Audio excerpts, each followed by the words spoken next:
శివగామి కొత్తగా ఒక housing project start చేసింది. అదే భైరవి హౌసింగ్ ప్రాజెక్ట్. అది మామూలు ప్రాజెక్ట్ లానే ఉన్నా ఏ సమస్య లేదు.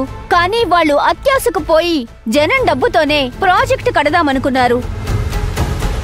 ఒక్కొక్కరి దగ్గర 75 లక్షలు వసూలు చేశారు. సంవత్సరం తిరిగేసరికి 1,25,00,000 విలువైన ఫ్లాట్ ఇస్తామన్నారు. సెలబ్రిటీ చేత యాడ్ చేయించారు. జనాల్ని నమ్మించారు. నమ్మిన జనం తాము కష్టపడి కూడబెట్టిన డబ్బును వాళ్ళకి కట్టారు. దాదాపు 750 మంది వరకు డబ్బులు కట్టి మోసపోయారు. దాదాపు 560 కోట్లు. కానీ అసలు ఇప్పుడు ఏమైంది అనేది బ్రేక్ తర్వాత చూద్దాం. అర్జున్, ఏమైంది? ఏంటి న్యూస్? నాకు మాత్రం ఏం తెలుసు శివగామి, నేను ఇప్పుడే చూస్తున్నాను.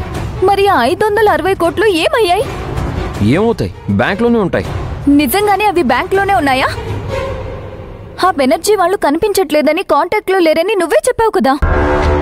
అవును, దానికి దీనికి సంబంధం ఏముంటుంది? మరి ఏంటిది? ఎందుకు మనం మోసం చేశామని చెప్తున్నారు? ఇప్పుడు అసలు విషయానికి వద్దాం. శివగామి కలెక్ట్ చేసిన మనీ ఇప్పుడు ఎక్కడ ఉంది? ఆ డబ్బు తీసుకుని శివగామి పార్ట్నర్ ఆఫ్రికా వెళ్లిపోయినట్టు సమాచారం.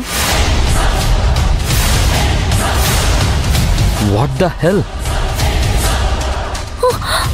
అర్జున్, ఇందులో శివగామి వాటా ఎంత?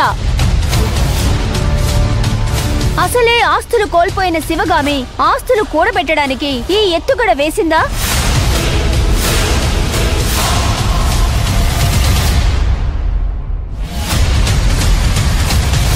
అయ్యో!